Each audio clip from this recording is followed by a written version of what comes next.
सबको मेरा नमस्ते। माँ सरस्वती की कृपा और आशीर्वाद सबको बना रहे। आज हम सीबीएसई परीक्षा के लिए निर्धारित कक्षा 12वीं के लिए परीक्षा हेतु उपयोगी हिंदी ऐच्छिक विषय पाठ्य पुस्तक अंतरा भाग 2 काव्य खंड में से देवसेना का गीत को पढ़ने जा रहे हैं। इसे आवाज दिया है डॉक्टर गजानंद आर्य ने। देवसेना का गीत, इसके लेखक हैं, इसके कवि हैं जयशंकर प्रसाद। इनका जन्म सन 1888 में बनारस उत्तर प्रदेश में हुआ और उनकी मृत्यु 1937 में हुई। विधिवत शिक्षा उन्होंने क्वींस कॉलेज में 8वीं तक पढ़ाई की, जो विद्यालय में जाकर के पढ़ते हैं उसे विधिवत कहते हैं। संस्कृत, हिंदी, फारसी और उर्दू, इन तीनों के वो विद्वान, चारों के विद्वान थे और सभी स्वाध्याय से सीखा। तो स्वाध्याय का बहुत बड़ा महत्व है। स्वाध्याय का मतलब होता है अपने आप पढ़ना, जिसे अंग्रेजी में सेल्फ स्टडी कहते हैं। तो आप लेखक ने जिन रचनाओं को लिखा है उसे हम आपके सामने में यहां बता रहे हैं। रचनाओं को कृति भी कहते हैं। कामायनी उनके प्रसिद्ध ग्रंथ है। आंसू, प्रेम पथिक, महाराणा का महत्व, झरना, लहर, अजात शत्रु, चंद्रगुप्त, स्कंदगुप्त इत्यादि बहुत सारे लिखे हैं। आप बाकी डिटेल में देखना चाहते हैं, विस्तृत तौर से देखना चाहते हैं तो पाठ्य पुस्तक में देखें। उनकी लेखन विधाओं में शामिल है काव्य, निबंध, नाटक, उपन्यास, कहानी संग्रह। ये लेखन की विधाएं हैं, तरीके हैं। विशेषताएं, कहते हैं छायावादी का प्रारंभ इन्हीं से हुआ था। आधुनिक काल को छायावादी कहते हैं। इसमें राष्ट्रीय जागरण का स्वर बहुत ज्यादा मिलेगा आपको और सौंदर्य चित्रण भी प्राप्त होगा। इस कविता को पढ़ते हुए कुछ बातें याद रखना जरूरी है ताकि कविता अच्छी तरह समझ में आए। कविता की भाषा खड़ी बोली है। इसमें लक्षणा और व्यंजना का प्रयोग किया गया, जो शब्द की शक्ति है। 3 शक्ति होते हैं, अभिधा, लक्षणा, व्यंजना। लक्षणा का मतलब होता है कवि एक शब्द के माध्यम से कुछ कहना चाहता हो, वो परिलक्षित होता हो, कुछ आभास होता हो, उसे लक्षणा कहते हैं। व्यंजना का मतलब यह है उसके पीछे छिपे हुए भाव कुछ अभिव्यंजित करता है, उसे व्यंजना कहते हैं। उन्होंने अनुप्रास, उपमा, रूपक, इन अलंकारों का प्रयोग किया है। साथ में बिंब विधान का भी प्रयोग किया है। बिंब विधान का मतलब यह है जब आप कविता को पढ़ते हैं तो आपको कोई ना कोई चित्र नजर आता है, जो कविता में लिखा हुआ है वो एक चित्र बन जाता है। जैसे स्मृति बिंब, पुराने यादों को याद करेंगे तो स्मृति बिंब कहलाता है। चित्रात्मक शैली है। चित्रात्मक का मतलब यह है जब पढ़ते जाएंगे तो आपके दिमाग में एक चित्र उभरता चला जाएगा, चित्रात्मक शैली है। इस विशेष याद रखें, इस कविता में को समझने के लिए, इस कविता में जो बातें आई हैं ये स्कंदगुप्त नाम का ग्रंथ से लिया गया है, रचना से ली गई है। वैसे स्कंदगुप्त इसके मुख्य पात्र भी हैं। नायिका इसमें देवसेना है, जो प्रमुख पात्र है। देवसेना मालवा के राजा बंधु वर्मा की बहन है। युद्ध के समय इनका देहांत हो गया था। देवसेना का प्रेम स्कंदगुप्त से है, परंतु स्कंदगुप्त का प्रेम विजया से है, जो कि मालवा की ही एक संपन्न घराने की कन्या है। वृद्ध पर्णदत्त के आश्रम में देवसेना अंतिम समय में भिक्षा मांगती है और अपने जीवन यापन करती है। महादेवी की समाधि को परिष्कृत भी करती है। अब हम ग्रंथ का अध्ययन करने जा रहे हैं, पुस्तक का अध्ययन करने जा रहे हैं। एनसीईआरटी के द्वारा निश्चित, आप जयशंकर प्रसाद जी के द्वारा लिखित इस काव्य का अध्ययन करने जा रहे हैं। आप जयशंकर प्रसाद जी का चित्र यहां देख रहे हैं। जयशंकर प्रसाद, उनका जन्म सन 1889, और मृत्यु 1937 1937 में हुआ। जयशंकर प्रसाद का जन्म काशी में हुआ। वे विद्यालय की शिक्षा केवल 8वीं तक प्राप्त कर सके, किंतु स्वाध्याय के द्वारा उन्होंने संस्कृत, पाली, उर्दू, अंग्रेजी इन भाषाओं का, तो ध्यान दें कि स्वाध्याय का बहुत बड़ा महत्व है कि आप अपने आप क्या पढ़ते हैं। इतिहास, दर्शन, धर्मशास्त्र, पुरातत्व, इन सब के वो प्रकांड विद्वान थे। इनमें सब में उनकी अच्छी पकड़ थी इन विषयों पर। उनका स्वभाव जो था सौम्य, शांत और गंभीर प्रकृति। ये बड़ी अद्भुत व्यक्तित्व होता है जिस व्यक्ति में ये प्राप्त हो जाए। और खास तौर से पर निंदा और आत्मस्तुति, ये मनुष्यों की कमी है, दूसरों की बुराई करना और अपनी प्रशंसा करना। लेकिन कवि जयशंकर प्रसाद में ये दोनों चीज नहीं थे। वे बहुमुखी प्रतिभा के धनी थे। वे मूलतः कवि थे। उन्होंने नाटक, उपन्यास, कहानी, निबंध आदि साहित्यिक विधा में उच्च कोटि की रचनाओं का सृजन किया। सृजन का मतलब होता है अपने आप निर्माण करना। प्रसाद साहित्य में राष्ट्रीय जागरण का प्रमुख स्वर है। राष्ट्रीय जागरण का मतलब है देश हित के बारे में जो बात की जाती है। संपूर्ण साहित्य में, विशेषकर नाटकों में, प्राचीन भारतीय संस्कृति के गौरव के माध्यम से प्रसाद जी ने यह काम किया। उनकी कविताओं, कहानियों में भारतीय संस्कृति और जीवन मूल्यों की झलक मिलती है।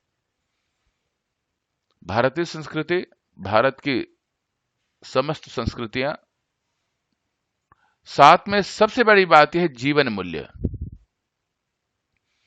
मनुष्य जीवन का एक उद्देश्य होता है और उसकी व्यक्तित्व होता है, आशाएं होती हैं कि हम ये प्राप्त करेंगे। लेकिन वास्तविक अभिलाषा क्या होनी चाहिए, ये झलक मिलती है। नाटक, उपन्यास, कहानी संग्रह, निबंध आदि साहित्यिक विधाओं, यहां शब्द है विधाओं। विधाओं का मतलब होता है लिखने के तरीके, लेखन किया। रचनाएं उनकी हैं अजात शत्रु, स्कंदगुप्त, चंद्रगुप्त, राजश्री, ध्रुव सामिनी, ये नाटक हैं। कंकाल, तितली, इरावती, ये उपन्यास है लेकिन अपूर्ण है। आंधी, इंद्रजाल, छाया, प्रतिध्वनि, आकाशदीप, ये कहानी संग्रह है।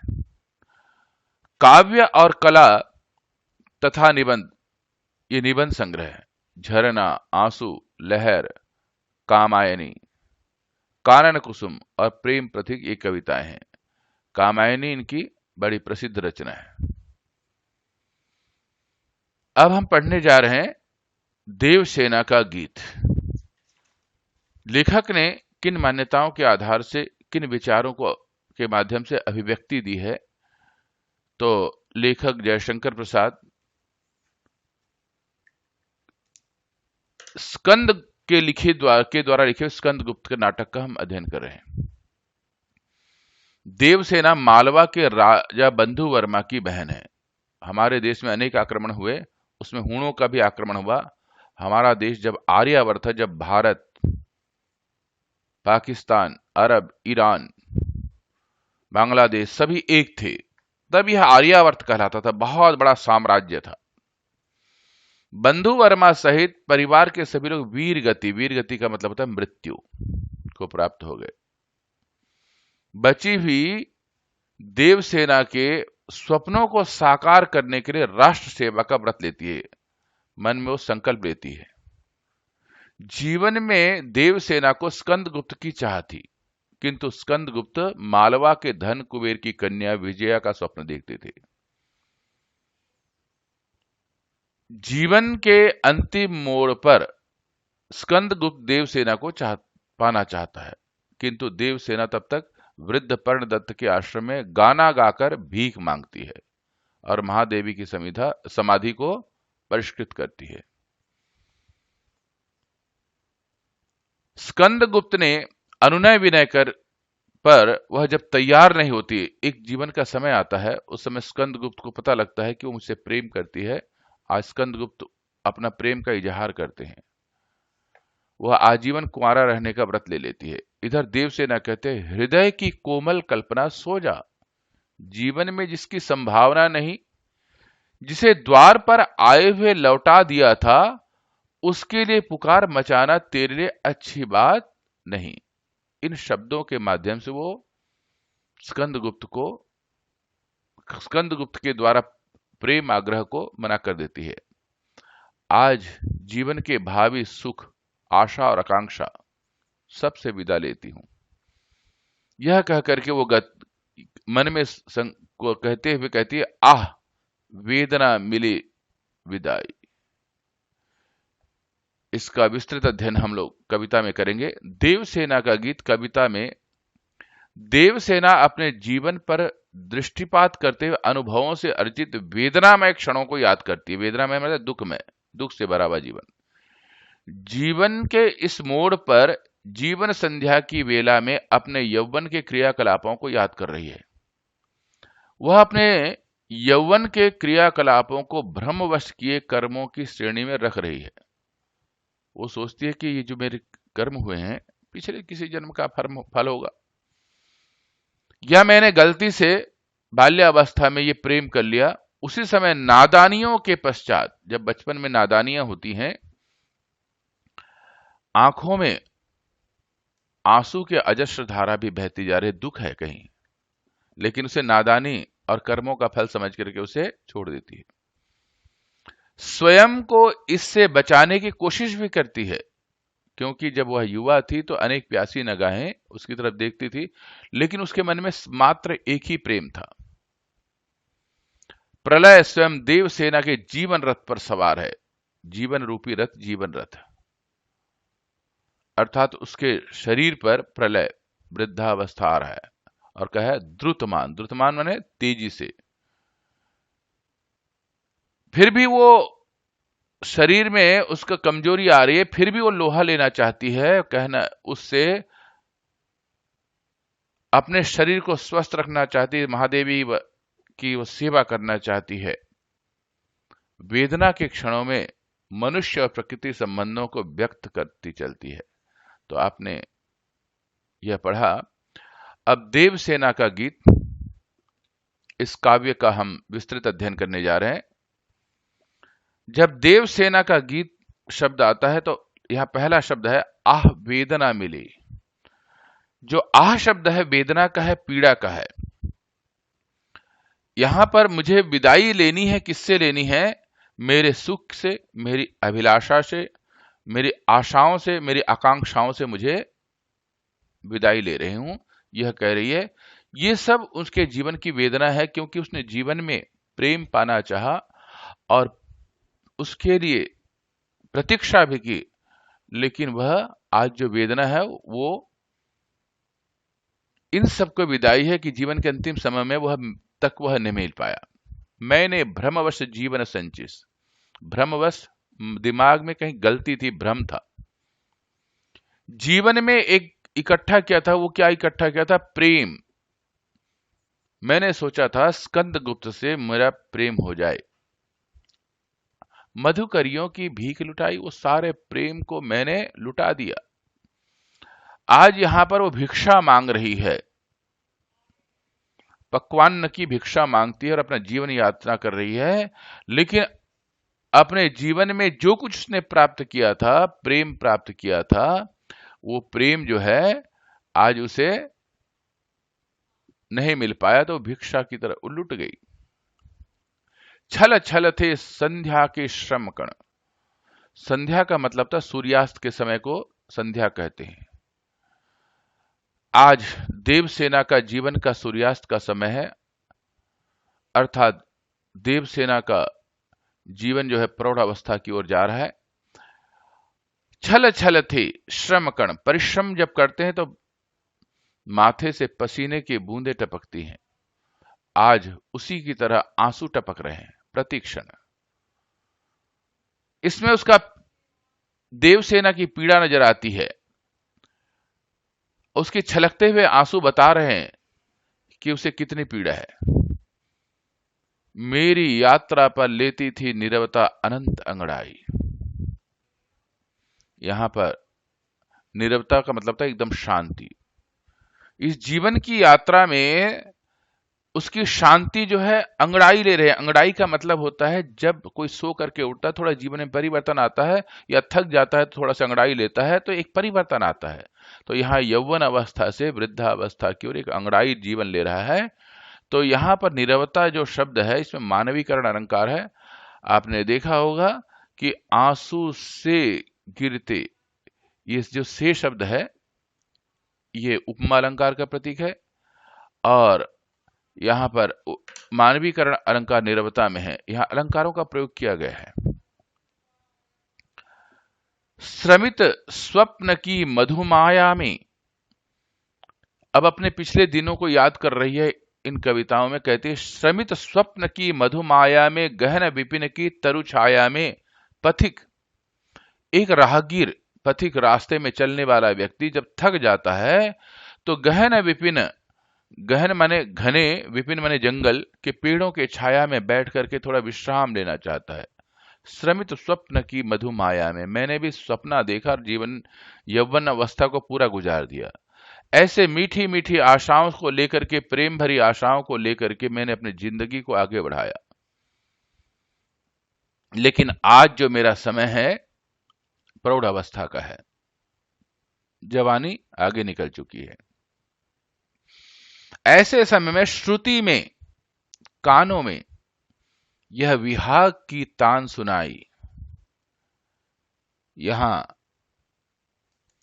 विहाग शब्द से तात्पर्य एक ऐसी ध्वनि, राग जो रात्रि कालन में गाया जाता है या अभ्यास किया जाता है।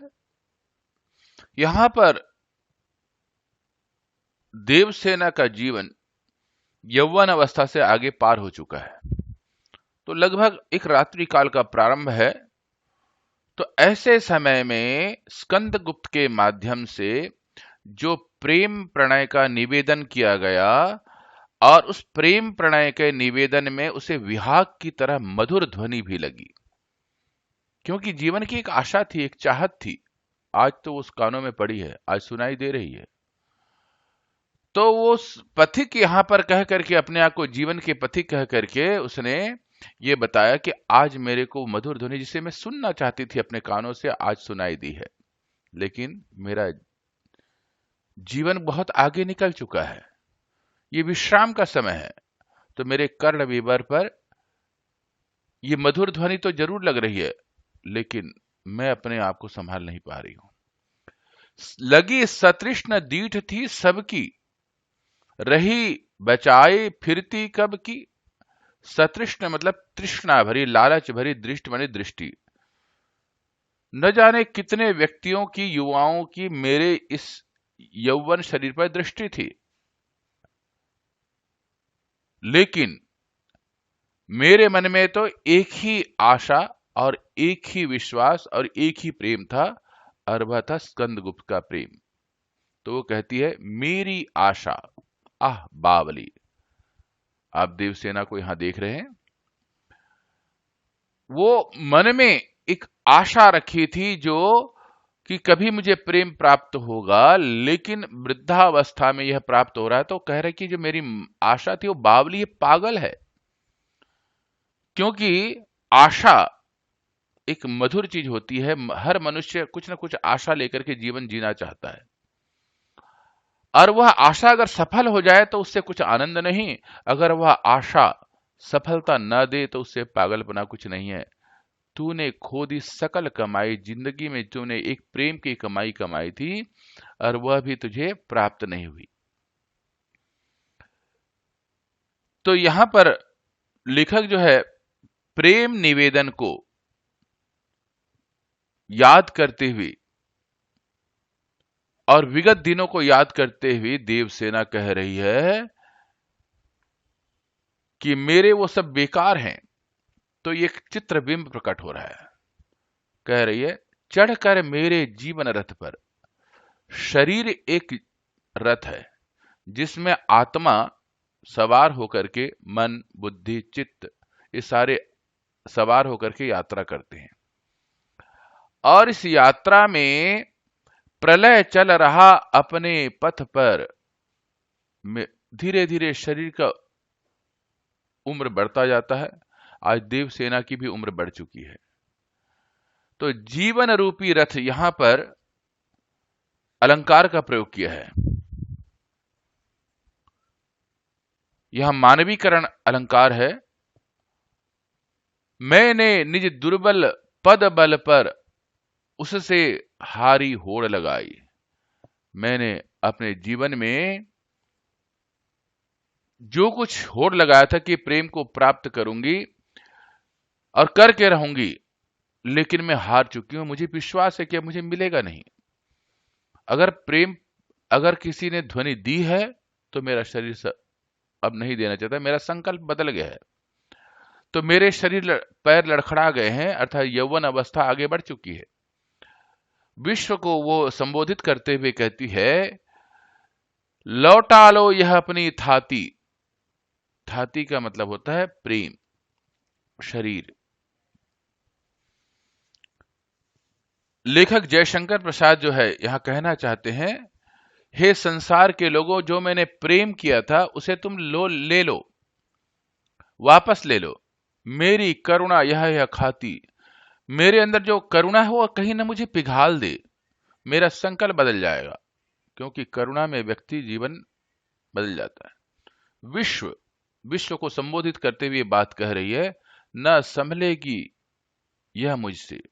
यह प्रेम अब मुझसे नहीं संभल पाएगा, इसलिए इससे मन की लाज गंवाई। आज मेरे मन के जो एक इच्छा थी कहीं ना कहीं कानों में पड़ा, और प्रेमवश जो है ना मैंने बड़ा संकल्प ले लिया था, और वह मेरी लाज आज समाप्त हो चुकी है। हे विश्व के लोगों, इसे स्वीकार करो। ऐसे कह करके वह अपने समस्त आशाओं को विश्व के चरणों में डाल देना चाहती है, और करुणा को भी डाल देना चाहती है, कहीं करुणा की वजह से मैं पिघल ना जाऊं। तो स्कंद गुप्त नाटक से संग्रहित है। अब हम इसके प्रश्नों के विषय में विशद चर्चा करेंगे, लेकिन ध्यान दें कि अगर कठिन शब्दों को देखना है तो आप यहां से दे सकते हैं, जैसे मधुकरियां अभिक्षा, संचित एकत्रित, श्रमित परिश्रम से थका हुआ, श्रुति सुनने की प्रक्रिया, कान, विहाग अर्धरात्रि में गाया जाने वाला राग, दीठ दृष्टि। अब हम पाठ्य पुस्तक के प्रश्नोत्तर पर विशद चर्चा करने जा रहे हैं विस्तृत से।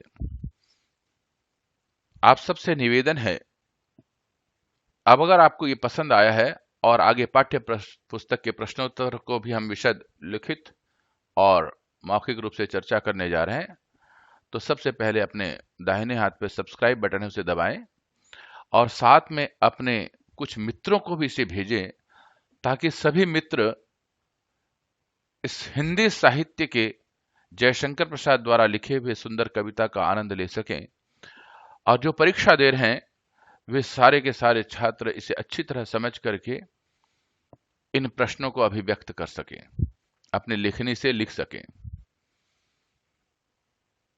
तो प्रश्न नंबर 1, मैंने भ्रमवश जीवन संचित, मधुकरियों की भीख लुटाई। पंक्ति का भाव उत्तर स्पष्ट कीजिए। उत्तर, प्रस्तुत पंक्ति में देवसेना का वेदना का परिचय मिलता है। वेदना माने पीड़ा, दर्द। वह स्कंदगुप्त से प्रेम कर बैठती है, परंतु स्कंदगुप्त के हृदय में उसके लिए कोई स्थान नहीं है। जब देवसेना को इस बात का पता चलता है तो उसे बहुत दुख होता है।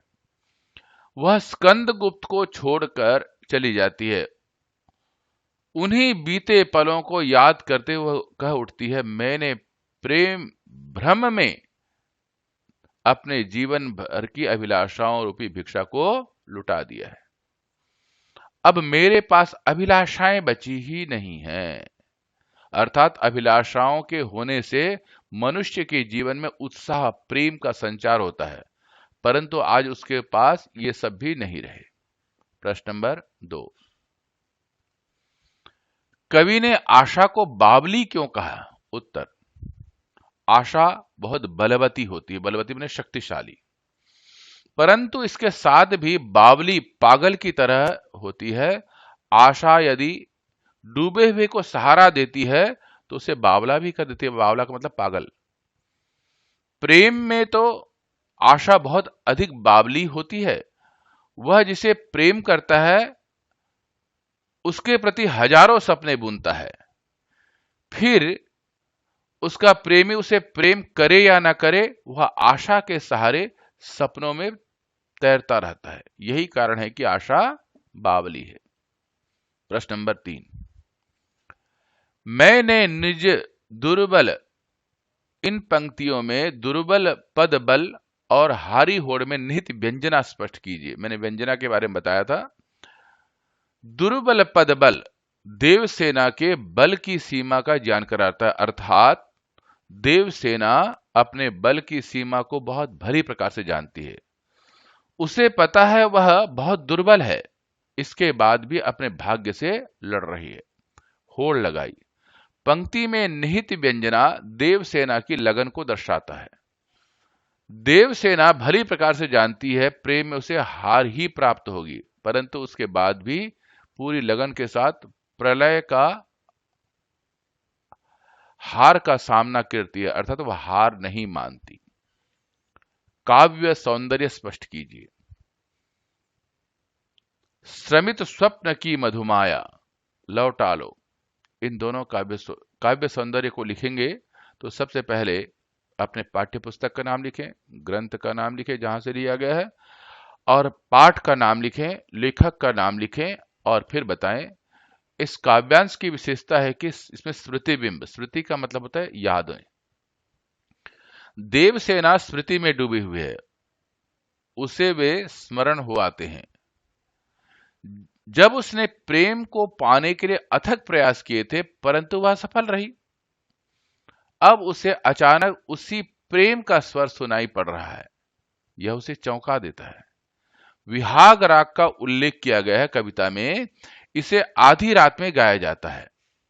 स्वप्न को कवि ने श्रम रूप में कहकर गहरी व्यंजना व्यक्त की है। स्वप्न को मानवीय रूप में दर्शाया है। गहन विपिन एवं तरु छाया में समास शब्द है। इन पंक्तियों के मध्य देवसेना की असीम वेदना स्पष्ट रूप से दिखाई दे रही है। ख, इस काव्यांश की विशेषता है कि इसमें देवसेना की निराश से युक्त हतोत्साहित मनोस्थिति का पता चलता है। स्कंदगुप्त का प्रेम वेदना बनकर उसे प्रताड़ित कर रहा है। हाहा शब्द की पुनरुक्ति प्रकाश अलंकार है। पुनरुक्ति का मतलब होता है एक शब्द को दो बार कहना। प्रश्न नंबर 5, देवसेना की हार या निराशा के क्या कारण है? उत्तर, सम्राट स्कंदगुप्त से राजकुमारी देवसेना प्रेम करती थी।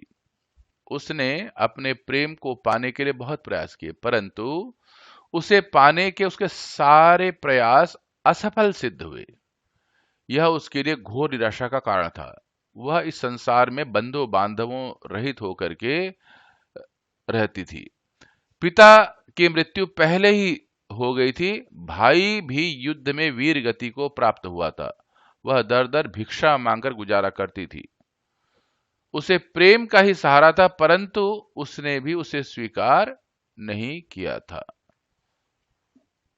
सभी को मेरा प्रणाम और सभी को मां का, सरस्वती का आशीर्वाद। अगर आपको यह सब कुछ पसंद आया तो अपने कुछ मित्रों को अवश्य संप्रेषित करें, भेजें, ताकि हिंदी साहित्य का प्रसार हो, पठन पाठन की सुविधा हो, काव्य रचना के जो सुंदर भाव हैं उसको हम समझ सकें। अगर आप मुझे कोई सूचना देना चाहते हैं तो आपने YouTube में डॉक्टर गजानंद आर्य शास्त्री के नाम से एक चैनल है, उसे खोलें और जो पाठ आप पढ़ना चाहते हैं पढ़ें, और साथ में सब्सक्राइब बटन जरूर दबाएं। और नीचे किसी भी पाठ को पढ़ना चाहते हैं तो उसका लिंक दिया हुआ है, उस लिंक को आप क्लिक करेंगे तो उसी पाठ का पूरा इसी तरीके से आपको विवरण प्राप्त होगा, और उस विवरण के माध्यम से आप उसी पाठ को पढ़ सकते हैं। और सबसे बड़ी बात है, हर मित्रों की सहायता करने के लिए आप तत्पर रहें और दूसरों को भी पढ़ाएं। इसी के बहाने से सबको मेरा पुनः प्रणाम। नमस्ते।